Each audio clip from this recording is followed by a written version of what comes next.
Published on August 2nd, 2016, It Ends With Us quickly became a global phenomenon, selling over 1 million copies and being translated into more than 20 languages. The novel saw a revival in 2021 thanks to the surge in popularity on TikTok, and dominated sales charts through 2022 and 2023. Its impact continued with the release of a sequel, It Starts With Us, in October 2022. The story also made its way to the big screen with a film adaptation directed by Justin Baldoni featuring Blake Lively, Baldoni himself, and Brandon Sklenar in key roles. So I will be diving into both of the book and the movie adaptation, giving you my thoughts and opinions, how they are similar and how they are different from one another. Bonjour Hi, my loves. I hope you're doing well. I hope you're doing fine.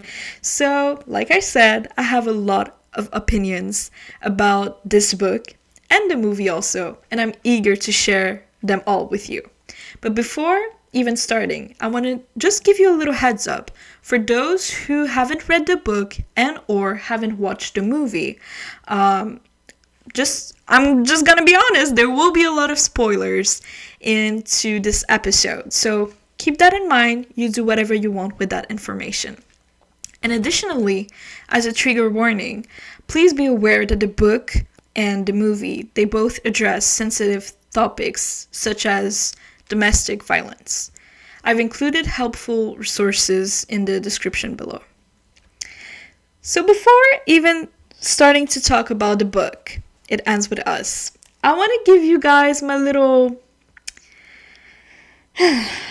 take, I guess, about the author herself, Colleen Hoover. So honestly, before reading this book is actually my first Colleen Hoover book.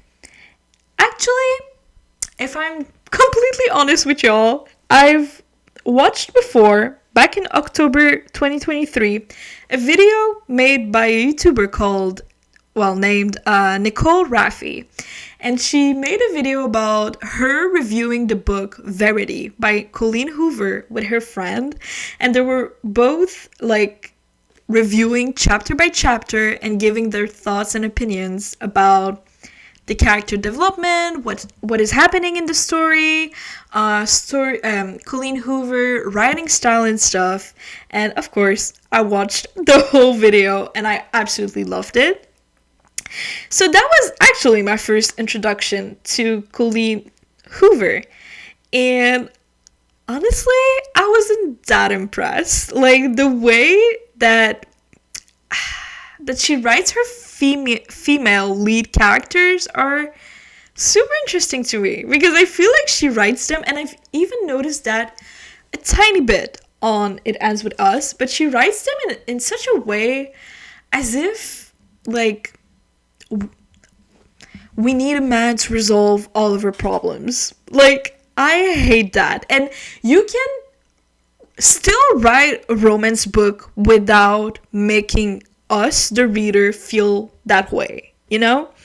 So I feel like a lot of Colleen Hoover's book, at least the female characters, the lead females, have this energy in them that I absolutely hate, because I'm pretty much I hate man type of girl, you know? And also, the way that she promoted the book It Ends With Us by releasing a coloring book and nail polish. When I saw that, I was like, is this a joke? Because when I saw that, actually, I didn't even read the book. I read this book a month ago. So I'm pretty late to the train, but you know what? Better late than never. And when I saw that, now that I know the themes of this book, I'm like, holy motherfucking fuck. The marketing, what is that? And I feel like it's also so disrespectful for the survivors of domestic violence. And also, it's even more surprising from Colleen herself, because at the end of the book, It Ends With Us, there's a note from the author, and we learn that Colleen is actually, she saw her family go through that. She saw how her dad was abusing her mother. So she has witnessed domestic violence like Lily in the book did. And the fact that you are close to this theme and you still decide to market it that way, it's almost like, hey, you're going through like a really hard time, you're going through domestic violence, you know what? It's fine. Take this coloring book, you can put on some colors on your nails and still be happy. Like, that's... And for those who are watching the video portion of this podcast, I'm smiling, but it's a nervous smile, okay? But I'm not even like... I'm lucky to say that I've never, and it's crazy to even consider this as luck because it should be the norm, but I've never been in a domestic violence relationship. I've never witnessed that. I've never had close family members and stuff having that and stuff. So I'm really lucky to say that. But even myself, who isn't close to this topic, can say that the marketing is crazy insane. And just a little parenthesis, I didn't give Colleen Hoover money, even though I have this physical book. I bought it secondhand from a girl from Facebook Marketplace for $5, so pretty good deal, because I kind of could smell from afar that Colleen is an interesting woman. So let's dive into the story. So I assume that the people who are watching this episode have already read the book. So by this assumption, I'll talk to you as if you've already read the book.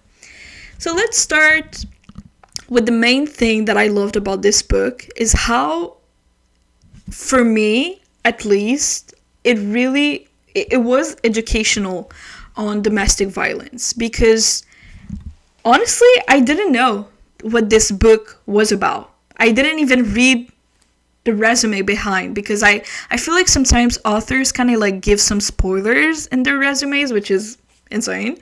So I decided to completely go blind. My friends though have warned me like there would be a switch up, just keep in mind, like, you know. So I'm really glad that they did give me this little like warning. But overall, I didn't know that this book was about domestic violence, and I'm really happy that I didn't know, because maybe I wouldn't have read it, because it's such of a heavy and sad topic that usually when I read books, I just want to like laugh and like jiggle and like kick my feet in the air, you know? So it was really educational, and it really like made me question everything.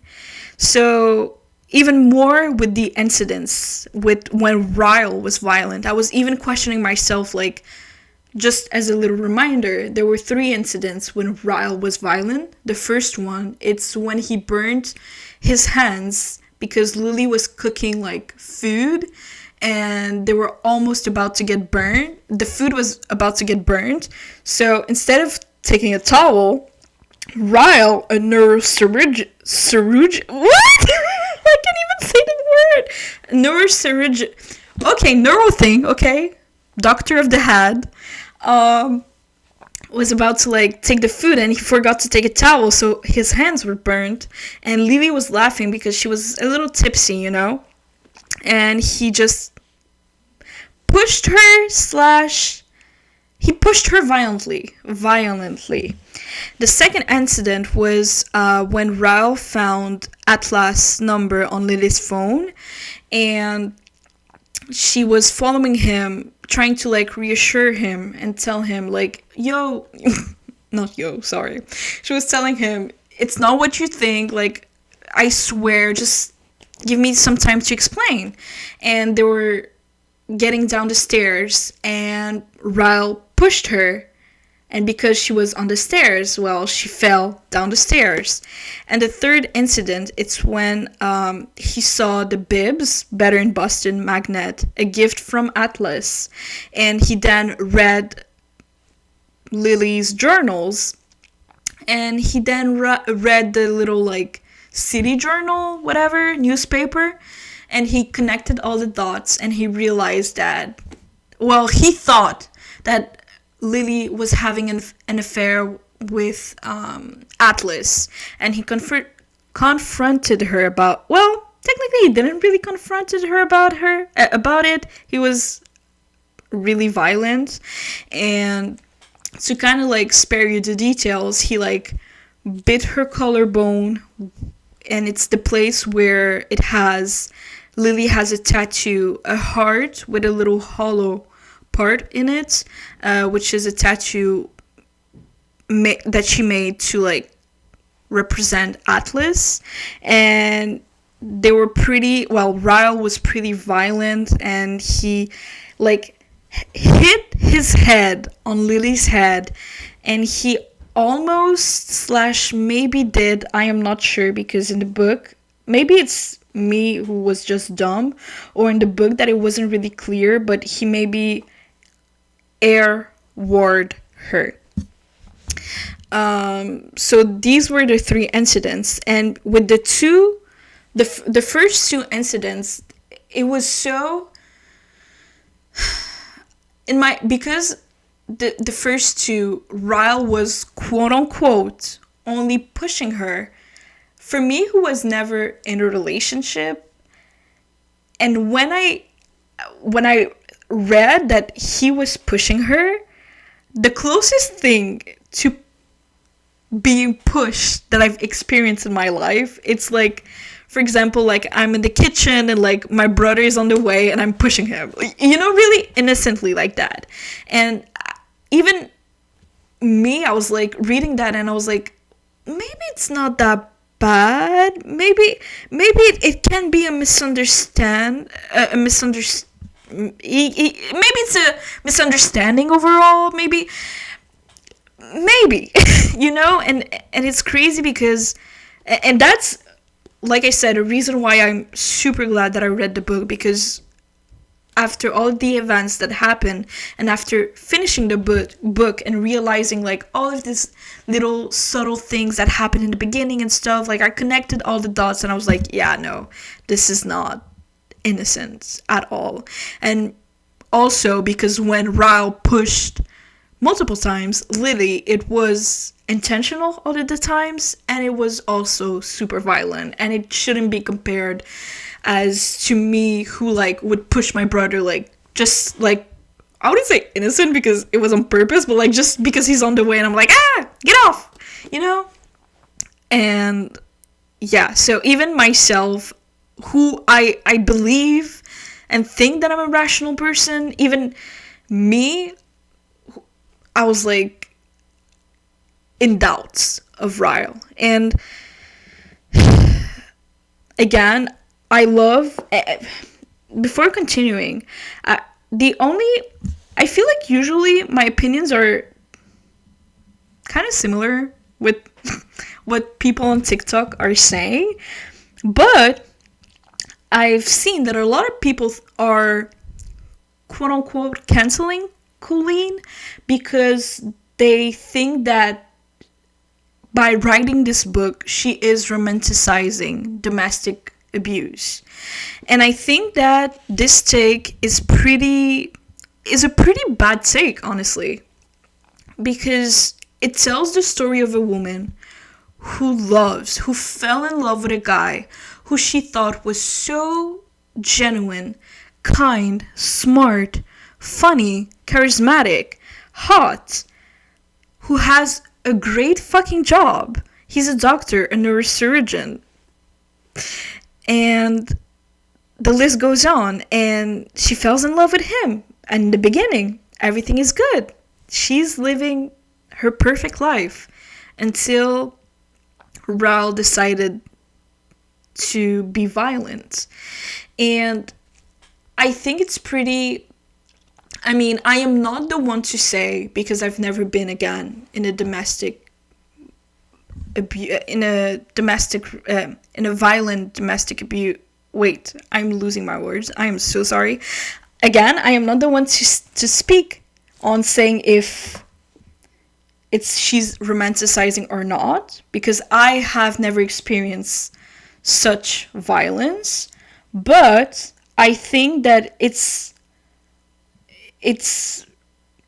realistic in a sense, because if every woman who has been in a domestic violence, who has been with someone who was domestic violent with them, if this person shown to them, for example, on their first date, how like disturbingly violent they were, of course nobody would like give them a second chance and give them an opportunity to go on a second date, because they would see how violent they are on the first date.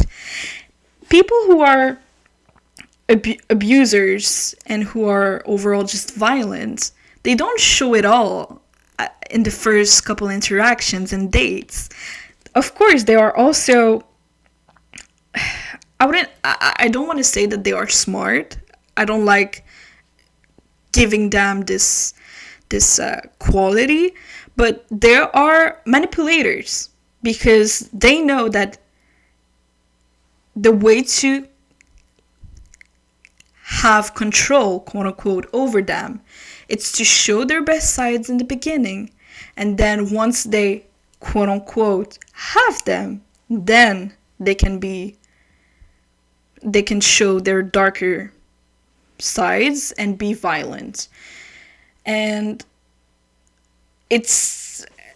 I loved how Ryle was represented like that, because it made me realize and keep in mind the red flags.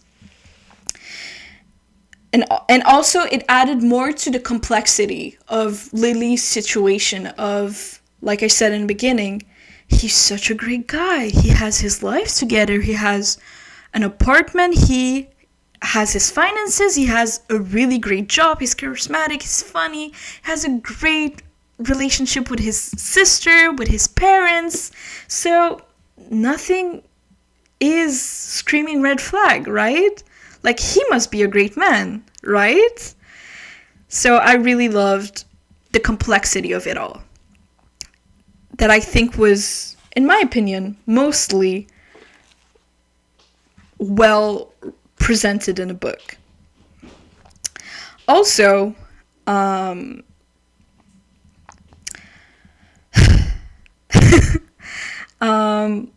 even though I loved the fact that it was domestic, it was talking about the theme of domestic violence, I really wonder why, when it was popularized on TikTok in 2021, why people said that this was a romance book.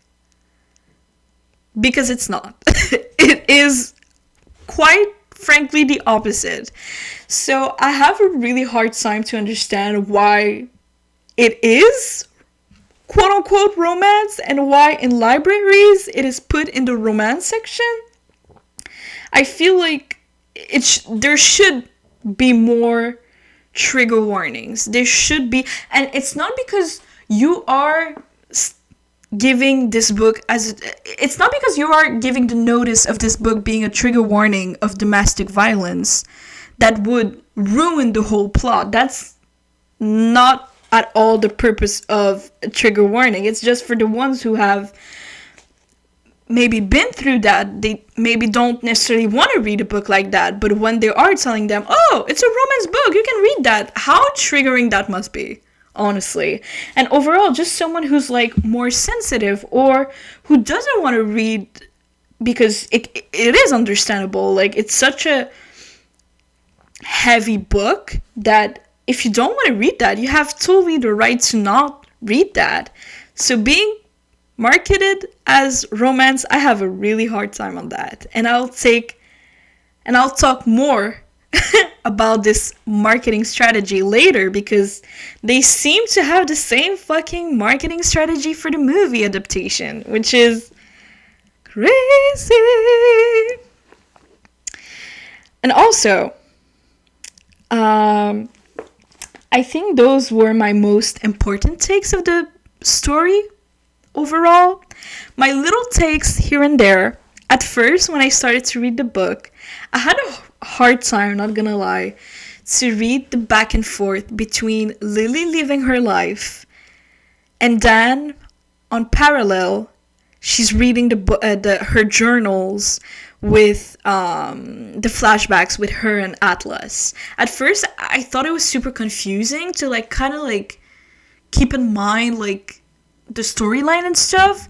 But then, I know it sounds super cliche, but I was like, wait, that's actually super relatable because life isn't linear. Like, you can still discover a new person and at the same time think about your past. Okay, that sounded really bad.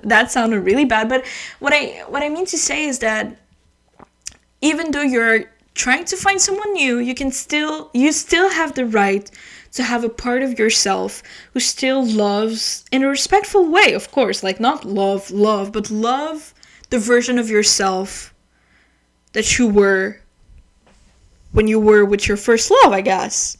I think that's okay. Fight me over this. And also, oh my god, this book, through the end, it reminded me, well, mostly about more on Lily and Atlas trope. It reminded me a little bit of the movie and TV show One Day on Netflix, where you see how if Atlas would have just fucking communicated, things would have been so much better. Ryle wouldn't even be on the picture. But you know what? I'll talk about that later. And last thing that I wanted to say about the story before diving into the characters is, I don't know how she did it, but even though it talks about like really heavy subjects, it was such of an easy read in the sense of I could read like easily like 150 pages in like one sitting. And I love that, honestly. So this is all my takes for the story. Let's start talking about the first character, which of course it has to be Lily. Lily is a 23 years old woman. And oh my god, she's actually almost my age. I'm turning 23 in like 3 weeks. I just realized that. That put everything in perspective, honestly. But the little takes that I have about Lily are pretty specific. But overall, just to talk about her personality and who she is, I really loved her. Like she wasn't really annoying. She wasn't clingy. She wasn't like, I feel like she maybe needed therapy, honestly, to go through like all of her family trauma and stuff. I wonder why she didn't. But overall, I like Lily. So let's talk about the specifics. Am I the only one? Because I've seen the TikToks right after I finished reading the book and watching the movie. Oh my god, guys, I have seen the amount of TikToks of people saying that they think it's so cringe, the whole storyline about Lily writing her journal entries to Ellen. Yes, Ellen DeGeneres. And honestly, am I the only one on earth who couldn't give less of a fuck? I know Ellen is a controversial person, but when Colleen, I am not a Colleen Hoover defender, but like, at her, in 2016, Ellen was pretty like poppin'. So like, she wasn't controversial in 2016. So the author didn't know, okay? First of all. Second of all, I feel like people forget that when Lily was writing her journal entries, the one when she started to write about Atlas, she was 15. But before Atlas came into her life, she has written 6 other books, notebooks, before. So she must have been at least like 13 maybe when she started to write these notebooks, maybe even younger. All to say that she was a preteen / early teenage years, so give her a fucking break. And if she found peace in her really abusive household if she found her peace by writing her journal entries to Ellen DeGeneres, let her be, okay? She was processing her trauma. Oh my god, I'm defending Lily as if she's like my sister. Love that for me. Talking about Ellen DeGeneres, you know the movie Nemo? Ellen was the voice of Dory, the blue fish. Why am I even describing you what Nemo is? I think everyone knows Nemo. But the fact that, what's her name? Lily named her baby, the middle name of her baby, Dory? She lost me. Naming your kid, giving your kid the middle name of a fish, you lost me. And sorry for all the Dorys out here. Sorry, y'all, but like, at least you're not named Karen, you know? But, like, and also, I think what I really hate is that it doesn't fit with her first name, which is Emerson, and even less with her last name, which is Kincaid. I've heard people pronounce it like that, but I'm pretty sure it's Kincaid. Emerson Dory Kincaid? Not sure about that. And also, talking about the baby, when Lily learned that she was having a baby, and the father was, of course, Ryle, I don't know if it's Colleen Hoover's views, a little insight of her views, I guess. Is it political views? Maybe. I don't know. Anyways, all to say that the fact that the character Lily, she has been informed that she was pregnant after the third incident and last incident that she had with Ryle, the incident that was really violent, and she was at the doctor's office, at the hospital actually, and the doctor told her that they cannot do this certain procedure, they cannot do this scan or whatever on pregnant people, and that's how she realized that she was pregnant. And the fact that since that moment and from the end of the book, well, she never considered the fact of abortion. I'm not saying that she should have had an abortion. That is not what I'm saying. But the fact that the thought of having an abortion didn't even cross her mind, even more knowing that this baby, half of it will remind her of her abuser and will forever remind her of her abuser, actually. I feel like not even having the thought of an abortion is pretty unrealistic, and that's why I think we kind of saw Colleen Hoover's little thoughts on abortion. Maybe allegedly, okay? I am speaking shit, okay? I'm in my parents' basement, like, allegedly, okay? But I've noticed that in the movie, Atlas kind of tells Lily, like, hey, you know, if you keep the baby, if you don't keep the baby, he kind of, like, gives her the idea of aborting, of abortion. But I feel like in the book, they didn't. They really didn't, because that stuck with me. So maybe in the movie, they were like, oh yeah, it's more realistic. if the idea of abortion is talked about. Also, it's talking about Atlas. I think it's super interesting to see that ever since she was 15, how Atlas is omnipresent into Lily's life. He's on her skin. She literally has a tattoo of him. She keeps all of Atlas' gifts that he has ever given to her. She keeps the magnet, the Bibs Better in Boston magnet, on her fridge. She keeps her journals. Everything about her day-to-day life still brings her back to Atlas, and I think it's so beautiful and sad at the same time, because I'm like, that makes me even more afraid of falling in love, because what if it doesn't work out, you know?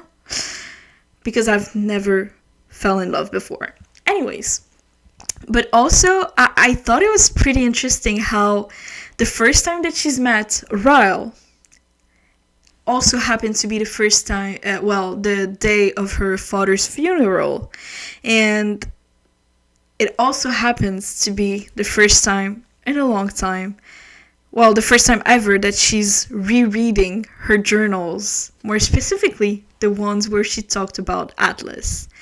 And I think it's pretty interesting that the first thing that she did when she had a potential candidate as her lover, the first thing that she did was to read her journal entries about Atlas. And not once.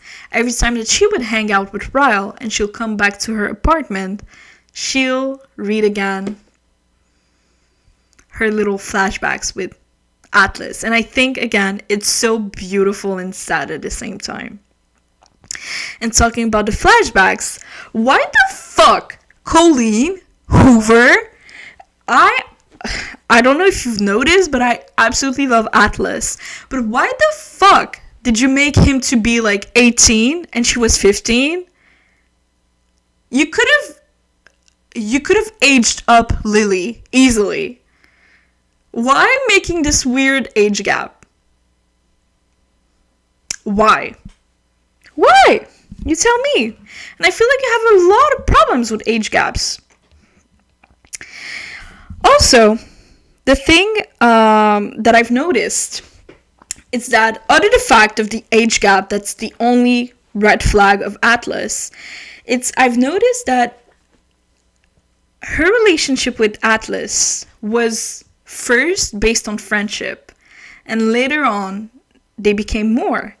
And with Ryle, I thought from the first chapter where we have been introduced to Ryle, I've noticed that about him that I absolutely hated.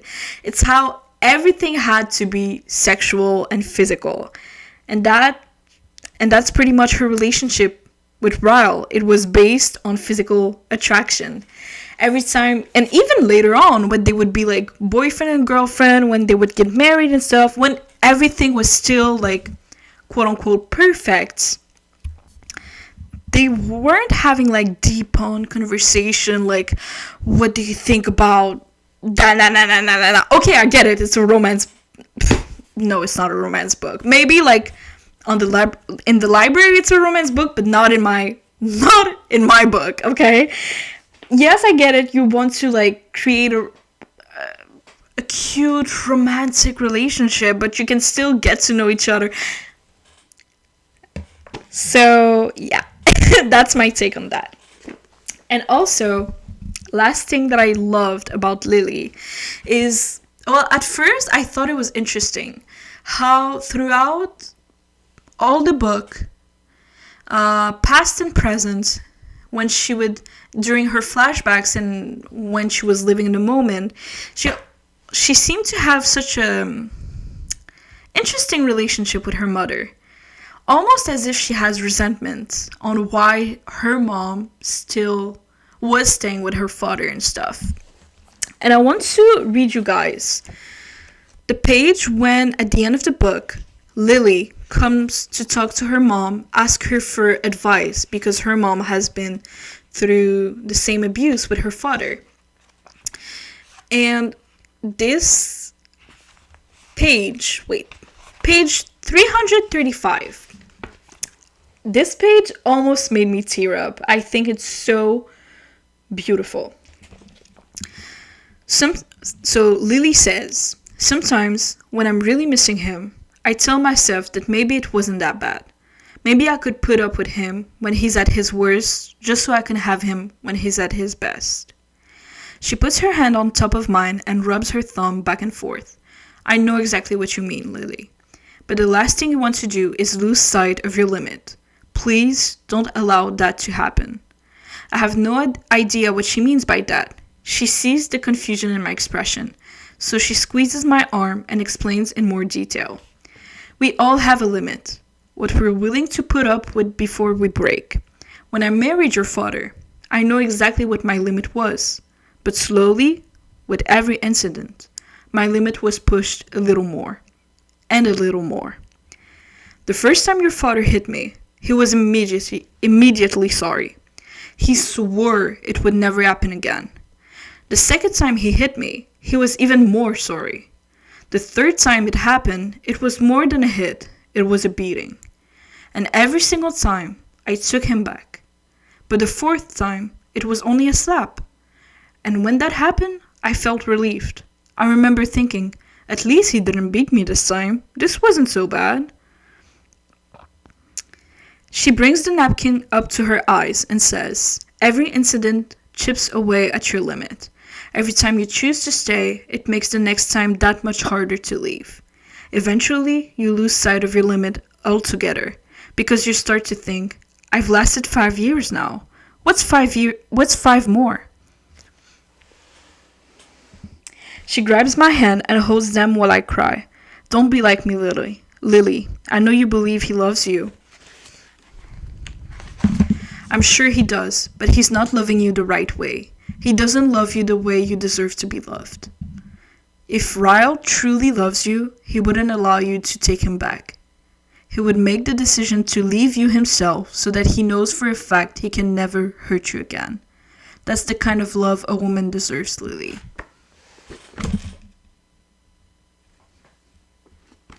I'm giving you more couple seconds to digest what I've just read. That page, honestly,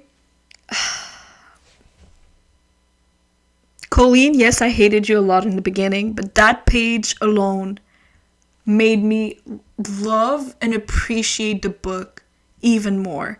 Like, when her mom tells how the whole thing about the limits and stuff, I was like, oh my god, like it really put me in perspective and reminded me of me in the beginning when Ryle would quote unquote only push Lily, and I was thinking to myself, oh, he didn't mean violently, me too, sometimes I push my brothers, but it's nothing bad, it's all peaceful and stuff, so it was probably an accident.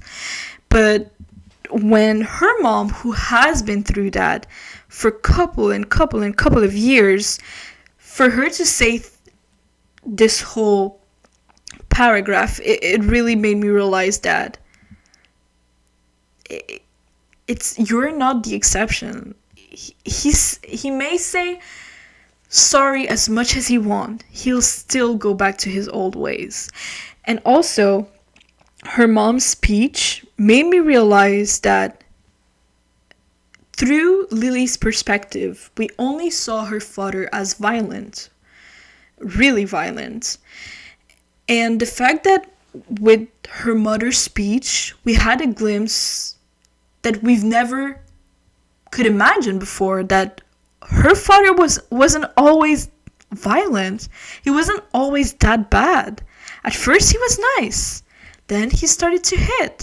Then he started to beat. Then he would just hit. And I will be grateful that this time it was just like a slap and not a beating. It's honestly this page 335 going on page 336. amazing. Amazing. And the fact that this moment isn't properly shown in the movie completely rips my heart apart. Because in the movie, we see Lily just say to her mother, "Oh, why did you stay with Dad this long?" And she says, "Because I loved him." That's literally the scene. I am not even kidding. The fact that this scene in the book was a pivotal moment to Lily to decide on whether or not she will keep on with Ryle, if she'll stay with him and have this, well, help raise this kid with him.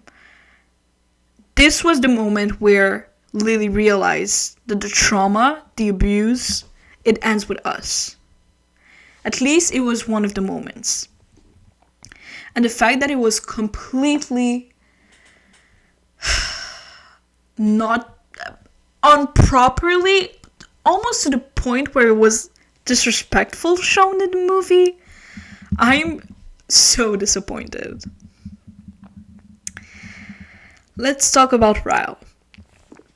Like I said a little bit in the beginning, I love how the character of Ryle is complex. And when I say love, I don't mean that I'm rooting for him. At least in the beginning, when I didn't know at all what was going to happen, I loved Ryle. I was like, yes, look here what I wrote in my notes about Ryle. I literally said, Ryle's game is incredible. He's like McDreamy, you know, the guy from Grey's Anatomy. Him accidentally sleeping on her bed, the flowers he bought, writing on the note, "Make it stop," and then the address being the flower shop. At first, I loved Ryle. I wasn't necessarily rooting for him because I always had a soft spot for Atlas. But again, because I didn't know where the story will take me, and I didn't know that Lily would find Atlas again, because of these factors, I was rooting for Ryle before everything. And even though I was rooting for him, let's say that chapter 1 was a really hard chapter for me, because I surprised myself on the amount of red flags that this man had. Let me tell you everything, all of the red flags that happened in chapter 1. And again, I am not blaming and accusing Lily for not seeing these red flags, because it didn't help the fact that she was 23 and he was 30, and it's also Lily's first adult relationship and stuff. So, first red flag. When Ryle is throwing that chair, wanting to break it, but couldn't. Damn. And I saw somewhere, I don't remember if it's on Reddit or TikTok or just internet, but someone saying that Ryle throwing a chair and wanting to break it, but still being unable to do so, is kind of like a metaphor on how later on he will and how he was violent towards Lily. He wanted to break her, but he couldn't. That's... honestly, Colleen, you did that. Also, that... the next red flag, I am not gonna lie, I swear I'm not being dramatic at all, but when I read this sentence, I was about to put the book on the table and never read it again. I was so offended. So like I said, chapter 1, Lily goes to the rooftop. She was just on, like, attending her father's funeral, her abusive father and stuff. And she's telling Ryle how her father was abusive to her mother. She says, I've spent most of my life hating him for being such a bad person, but I'm not sure I'm much better. Maybe we're both bad people. And she said that because she made a speech at her father's funeral, and she was essentially saying, like, these are the 5 things that I love the most about my father. And she purposefully stopped talking after that because she didn't like anything about his father. So when she says that, she's kind of having some guilt afterwards, because I think she had more guilt towards her mom than anything else. But when she says that, you know what Ryle says? There's no such thing as bad people. We're all just people who sometimes do bad things. Page 17. 17. I swear, guys, I was about to close the book, throw it in my pool, and never read it again. Literally, when I read that sentence, Ryle saying, there's no such thing as bad people. We're all just people who sometimes do bad things. I don't know why I said it with an accent, but when I read that, I literally I had to stop reading. I filmed myself talking, like, ranting about that line. I was like, how offended would I be if I just tell you how my dad was abusive towards my mother? That's the best you can come up with. I sent the snap to my friends, and they were like, honestly, that wasn't his best. And then later on, still in chapter 1, still in Lily's and Ryle's first time they meet each other, they talk, and she asks him at a moment, what's the most recent thought you had that most people wouldn't say out loud? And he says, I want to fuck you. I don't know why I said it with an accent. But, like, that made me cringe so much, because I'm like, I fucking hate, honestly, low-key, I'm gonna go on a rant.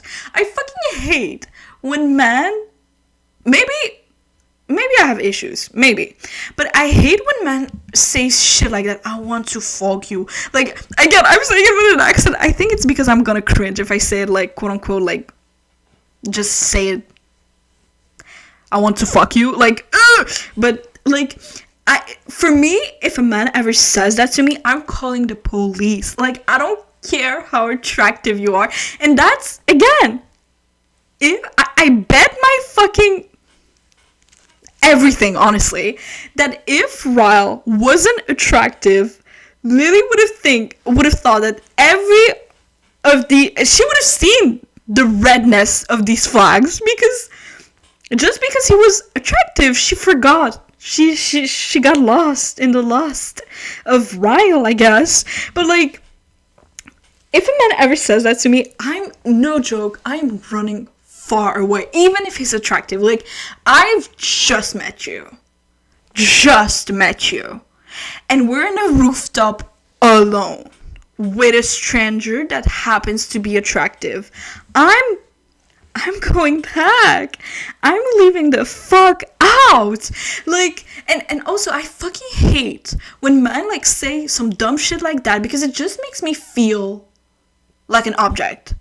Like, that thought could have stayed in your little teeny peewee brain, okay? Like, okay, end of the rant. And then he goes on a tangent of, like, how he like only prioritizes his career and stuff, which, honestly, you do you. But then he says, when I have time, there are girls who satisfy my needs. I don't like anything in that department. Love has never appealed to me.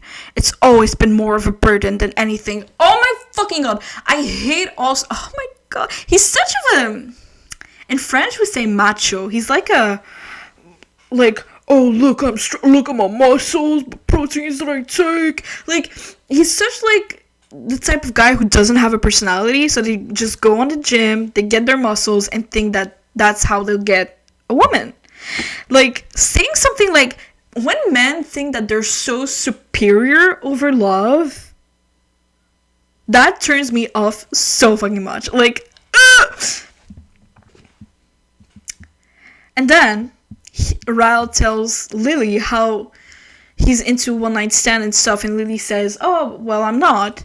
And he says, if you're not into one night stands, how far would you go?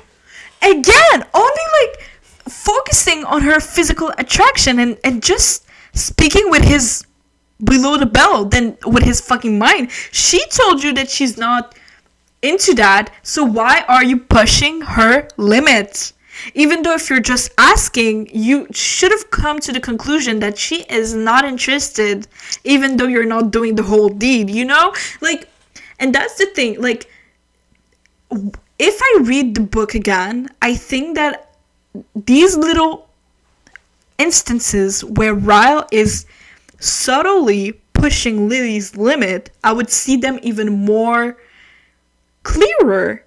And how of a manipulator he is. Like, huh? And also, taking a fucking picture of her before you leave? That's so creepy. Again, if he's still a stranger that happens to be attractive. If he was unattractive, you would call the police, the CIA.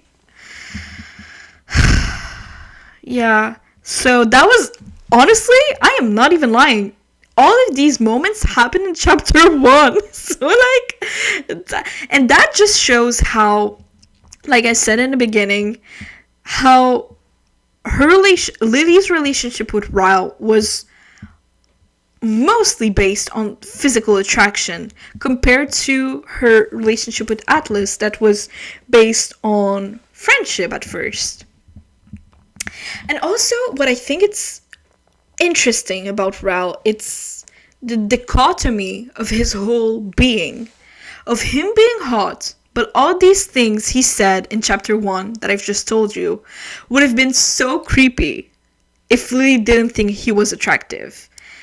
Of him seeming to have a great relationship with his sister and parents, but still being so violent, the whole dichotomy of it all just blows my mind. And also the dichotomy of him being so rich and smart because he's a neurosurgeon, but still not being rational enough to get help, therapy, and leave Lily alone instead of like being violent and stuff. Like the contradiction of his being was interesting to read.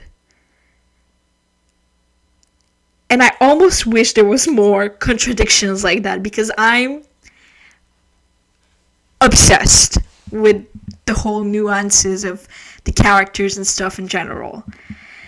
And also, Ryle referring to Lily as an addictive drug, it shows, again, the whole... When Lily heard that, she probably took that as a compliment, but when you think about it, you don't...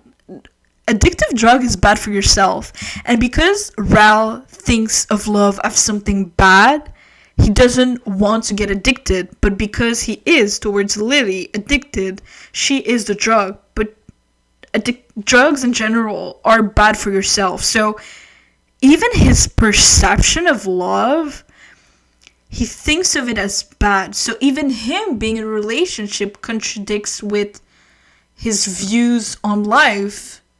So maybe that was a little sign of him being violent. I don't know. I'm just talk shitting.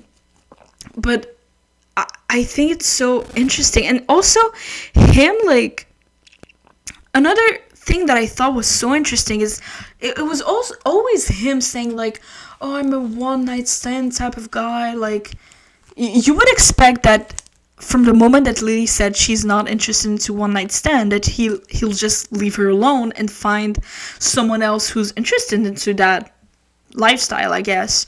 But the fact that he was still he still happened to run after her, knocking 29 different doors in her apartment complex to find the door of Lily's apartment, begging her on his knees that that he wants to have intercourse with her so he can like get her out of his system. Like, what? That's obsessive. That's love bombing. That's pushing again her limit. Begging on your knees? Damn, boy. It contradicts when he says, wait, I'm just realizing. When I have time, there are girls who satisfy my needs. Go see these girls! The fuck? And also, okay, I don't want to be a prude, okay? But can we talk about the fact that when Ryle and Lily had their first time together,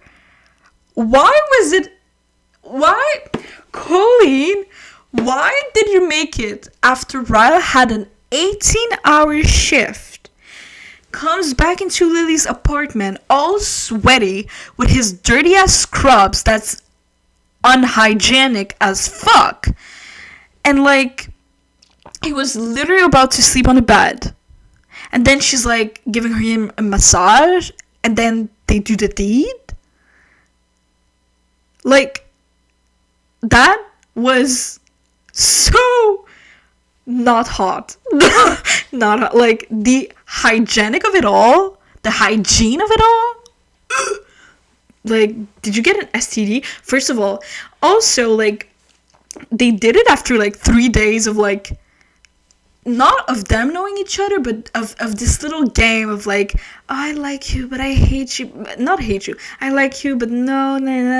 I wanted the tension to build up more. That's when I didn't know everything that would happen, and I was still innocently rooting for Ryle, per default.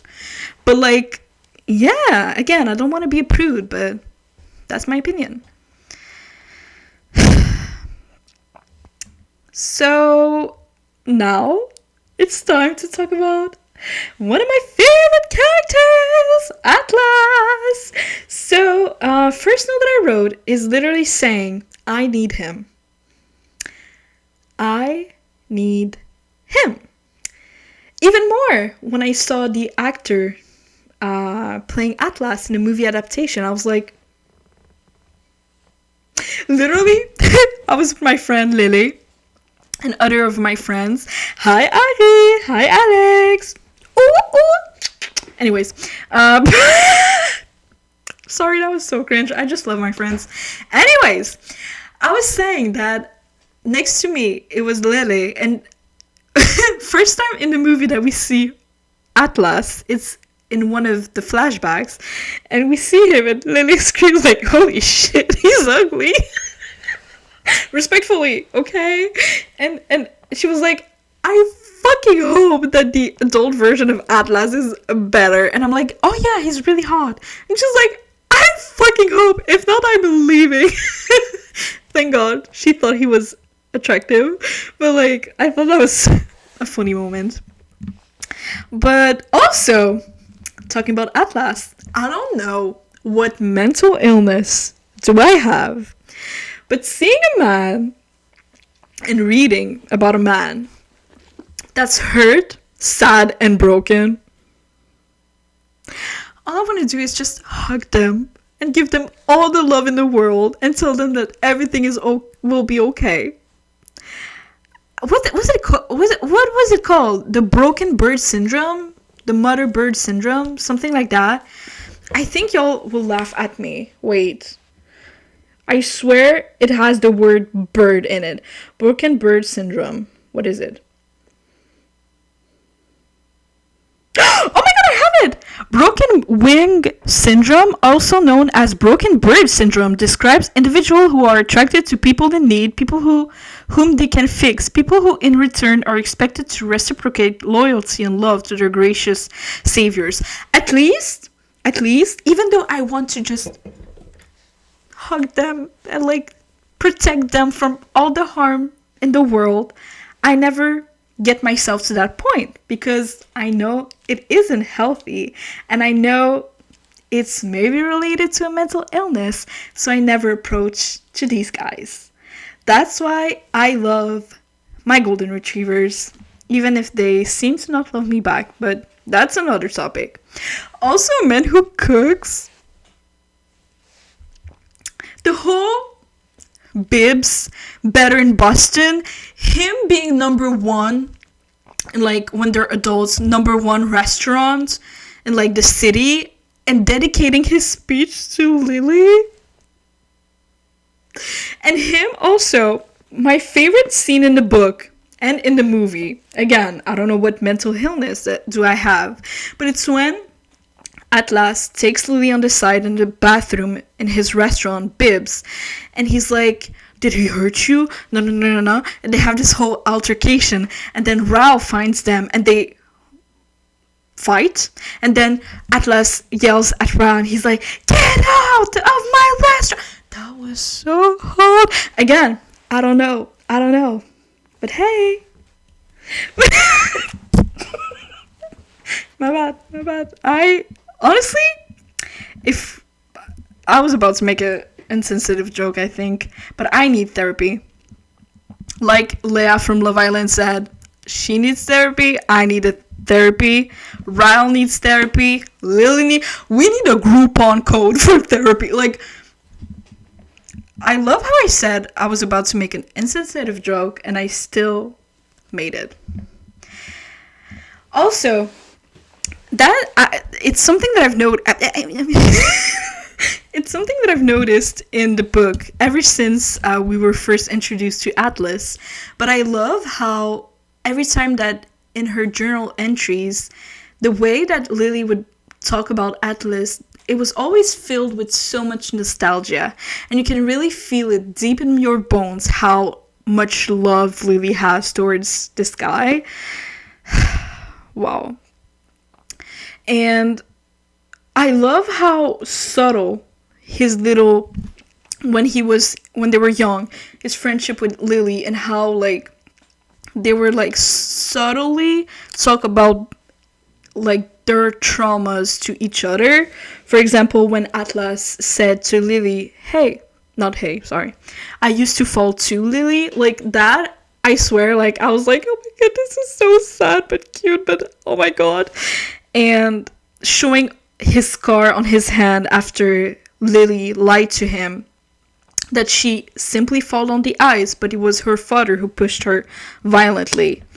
And Atlas, in present day, when they're adult, that the fact that he bought her a gift, that he kept this gift for 3 years in case that he ever saw Lily again, and the gift being a copy of Ellen DeGeneres' autobiography, and on the inside there's a personalized signature from Ellen to Lily telling her to just keep swimming, because that's the phrase that Lily and Atlas would say to each other every time that life would get rough, instead of drowning into like all of the things that are like getting on your plate and being hard on your day-to-day life, to just keep swimming on the water.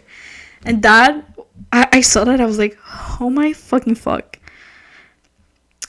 And also, the whole Cassie trope, when I read the book, and Lily comes to the realization that Cassie never existed, and that was just a lie that Atlas told Lily, because when he saw her with Ryle for the first time, he felt bad for telling her that he has nobody, because he didn't want Lily to feel bad for him.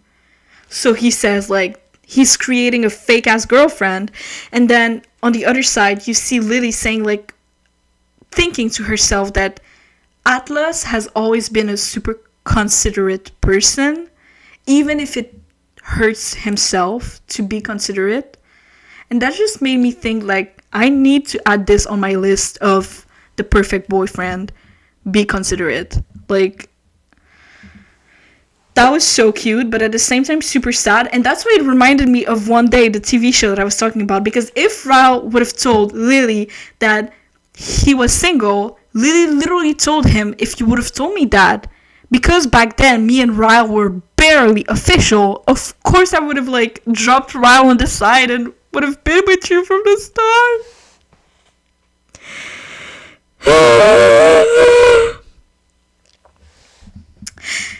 And the fact that I am not crying yet. And the fact that at one point, like, when he says, like, in the flashbacks to Lily, when my life is good enough to be a part of it, I'll come and find you. Stop.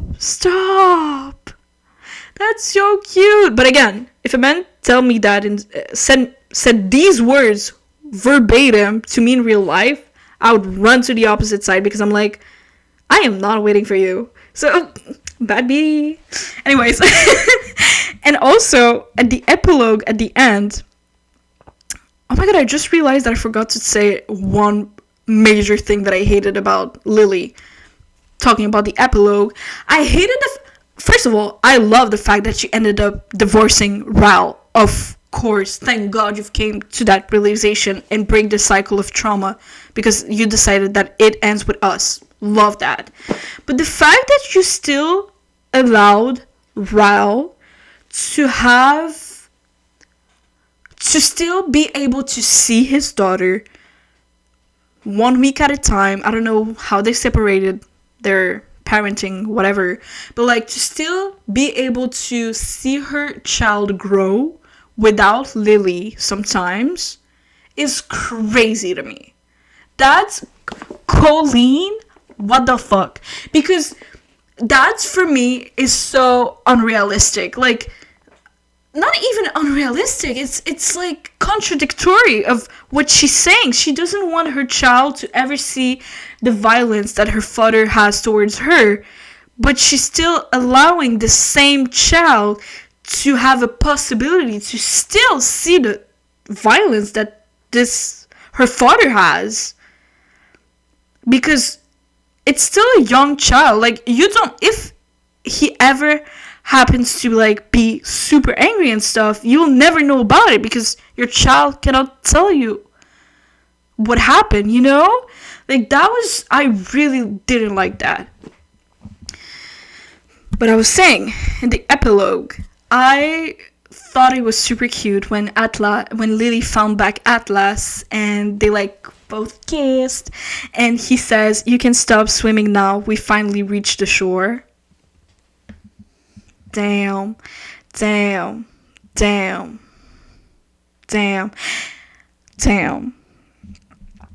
Last character that I really loved, Allysa. First time that I've been introduced to Allysa. What I wrote in my little notes, I want to have Alyssa's lifestyle. I want to be so rich that I'm super bored of my life, that I just take an old part-time job that I'm barely paid for, just because to feel something and to have something to do during my day-to-day rich lifestyle, you know? And I also really, really, really, really loved Alyssa's reaction when Lily told her about the truth of her brother Ryle. And she says, so I will read it to you guys. So after Lily confesses the whole story, Allysa, she's quiet for a long time as she struggles through everything I've told her. She finally lifts her eyes to mine, and squeezes my hand. My brother loves you, Lily.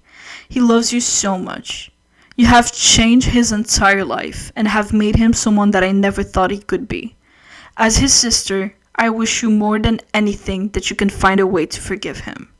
But as your best friend, I have to tell you that if you take him back, I will never speak to you again. Chills down my spine. When I read that, I was about to tear up. I was like, that is so beautiful. Because with the beginning of that paragraph, I was kind of scared. I was like, Miss Allysa, what are you saying?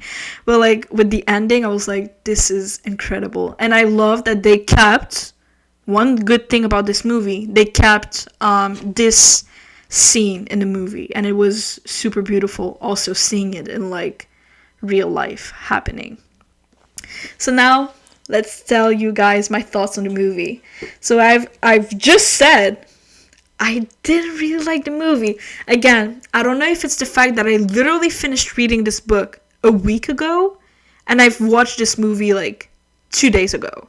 So maybe it's because the book was super fresh in my mind, and also it's the first time for me to read a book and then watch the movie adaptation. I've never been through that experience before. But this movie I felt was so rushed. Yes, I get it. You only have 2 hours and 10 minutes. Yes, I get it. You cannot put all of the important scenes in the movie. But the fact that the pivotal, like the whole mother and daughter speech that I told you guys about, why wasn't it in the movie? And well, it was in the movie and it was made so poorly that it's like, then if that's how you portray the scene so badly, just don't put it, babes.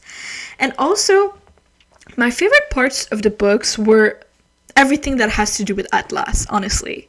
And the fact that the flashback scenes were cut a lot, there were only 2, and just overall moments with Atlas in like present life, they were barely present. Like when she lived in his house for like 4 days, I think. In the movie, it was just a night, and she goes back home. And I don't know if they did that because they want to do a sequel adaptation of It Starts With Us. And I haven't read the book yet, but I've heard that it's all about Lily and Atlas, I think. So maybe they didn't want to put a lot of them two together in the first movie because eventually they will be the main subject in the second movie. And also, I just had this, it just popped in my head. I said that in the beginning, really in the beginning, I said like, hey, I didn't want to like give money to Colleen Hoover. I just realized that I fucking did because I paid for the movie. Now I know better. I am so sorry, guys. I am so sorry. But just wanted to give that little clarification because I forgot that. Will she receive some of the profits? I'm not sure. Again, I'm sorry. Also, the fact that they aged up the characters. When I started reading this book a month ago, I already knew the faces of the characters. There's that element, and also I feel like I didn't really care that much that they were aged up, but once I read the book and saw the movie, oof, now I cared. Because I feel like the fact that in the movie, if Blake Lively in real life, she's 37, well, in the movie, she's like, Lily is maybe in her mid-30s. So the fact that they aged up her character so much when in the book she's 23, I feel like there's the whole Lily's personality, I feel, wasn't well translated, portrayed by someone who's 35 and plus years old. Only because Lily's personality is super, she has a, and I'm not saying this in a mean way, but she has this side of naivete that is really, I think it's charming, it's super cute, but it's often associated with someone who's younger. And also the way that Blake Lively would like say the jokes and like show her little quirkiness and stuff, it bothered me really badly because I was like, wait, you're like, Lily, quote unquote, in the movie is 35 and plus, and you're acting that way? Like, it just bugged me. Like, I didn't really like it. And also the fact that they were so much more older in the movie, it made it so unrealistic that Lily still and Atlas still loves each other when it's been in the movie like over 20 years. While in the book it's like, if she was 15, about to turn 16, and in the book she's 23, it's been 7 years, so it's still kind of fresh, you know? But then being like more than 20 years, it's like, whoa, hold on. Also the outfits. Oh, they were bad. And I'm not even like, I don't really care about outfits in movies like that.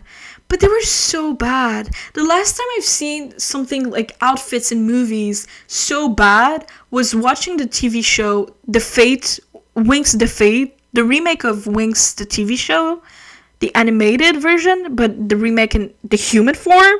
The outfits were so fucking bad. And that was the last time I felt so angry about like the costume designers and stuff, because why the fuck are they wearing that? They're supposed to be younger than 20 years old. So when I saw It Ends With Us and Blake Lively popping up with these outfits, I was like, this is crazy. And also, it would have been so much more impactful and overall great if instead of being a movie, it would have been a mini-series of like 8 or 10 episodes, 45 minutes each, so we could see the complexity and we could see the depth of Lily and Ryle's relationship, of how much conflicted she was internally towards Ryle, even after these moments of violence that he would have towards her. Because we would be able to see the good side and fall in love with the good sides, but also see the bad and wonder, like, why is she still staying with him? And in the book, you'd see a lot of good sides in the beginning, and then a bad side, but then in between there's a lot of good side, and then another bad moment. But in the movie, it was like, oh, super good, everything is perfect and stuff, and then bad. So like this whole...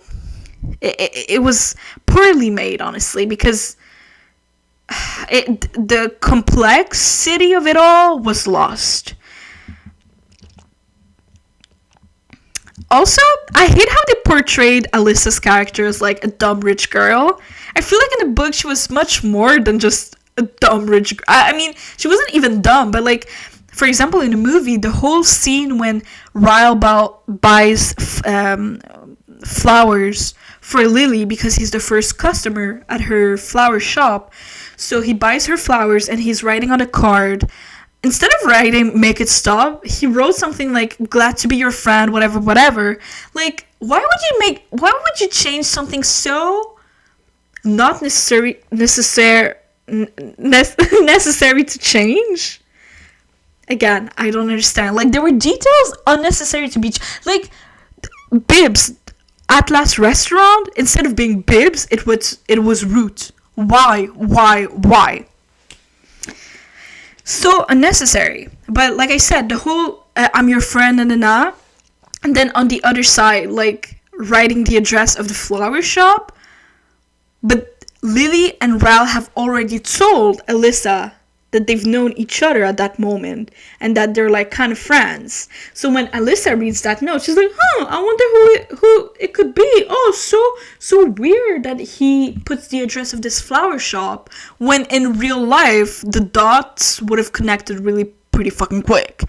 But because in the book, that's not the same note that it's written on. It's just make it stop. And in the book, during that moment, Allysa didn't know that Ryle and Lily knew of each other. So it was more believable. But then in the movie, it was poorly made. Oh my god. And it made her seem just dumb. I hated that. And the fact, I don't remember if I said it earlier, but oh yes, I said it. That they didn't put the whole scene about Lily's mother and Lily. Like, the whole conversation, it was so pivotal. Like, and also, last thing that I want to say is, like I said about the movie, is that it was so rushed, and I feel like the scenes of violence, instead, if we exclude the third scene that's like the most quote-unquote intense, I feel like the first two, they were still playing in the ambiguity of it all. Was it really an accident? Was it on purpose? Whereas in the book, the first two scenes, it wasn't ambiguous. It was clearly he did it on purpose, and Lily knew, and she talked to him about it. You know? So that, again, I really didn't like. And last last section that I wanted to talk to you guys about is because of the movie, there's this whole Baldoni versus Lively drama between Justin Baldoni and Blake Lively. And honestly, all I have to say, I think it's ridicule how this beef is more talked about during this whole movie press, more than the essence of this book, which is the themes of domestic violence. And instead of spreading awareness of what it is, this book and movie, what the themes are about, there's just this whole drama that everyone is talking about, missing the whole point and the importance of this story. I think it's, again, super sad and ridicule. And except Justin, who's the only one who in the red carpet, he said, like, he was spreading awareness how important movies like that should be made. And in his Instagram bio, there's like resources for those who are in domestic violence relationship, who are living abuse. There's resources in his Instagram bio, whereas no other people in the cast has done the same. And also the PR team of Blake Lively, where she says, like, wear your best florals, bring your girlfriends to watch the movie. Like, this is not the Barbie movie. It's, like, a really important, serious subject matter. So I'm just like, did she even read the book?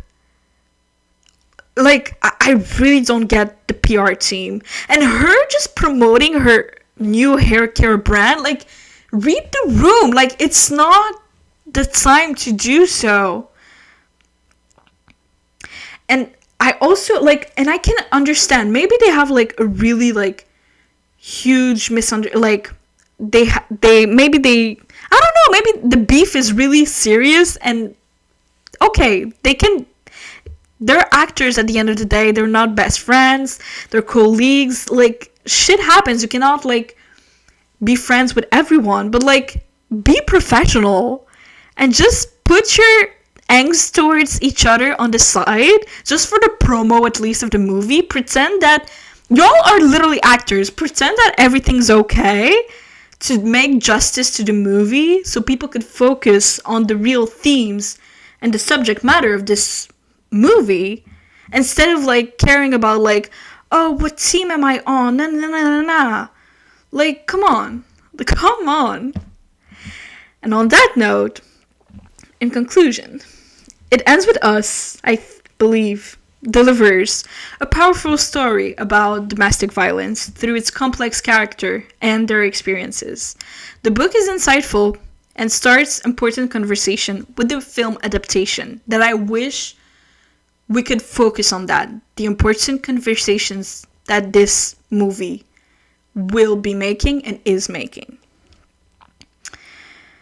But the focus on the behind-the-scenes drama takes it away from the central message. Both the book and the movie have significant contribution to discussing domestic violence. And I wished also that the PR marketing team of the movie would brand it as not a romantic movie, take your best friends, wear your florals. Like, it's really, like, a serious, heavy movie. And I was in the movie theater when I watched it, and there was a girl straight up bawling her eyes not insanely, but, like, intensely, sorry. And I was like, I think this girl didn't read the book and didn't know what it was about, and it just made me sad for her, because I was like, oh my god, nobody could have told her? Like, a little trigger warning? Like, I was with my friend Alex, she didn't know what the movie was about. I gave her a little resume, and I gave her trigger warning that it was about domestic abuse, so she wouldn't be, like, super shocked and like, surprised about when these intense scenes come to happen.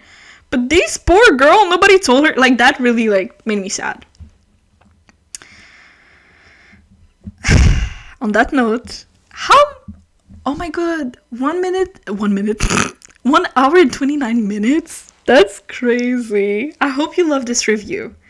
I hope you love my take and opinions. Feel free always to leave your comments in the comment section, to leave your little thoughts about the movie, the book, Colleen Hoover. The list goes on. On that note, I love you. Take care. Au revoir and sleep well.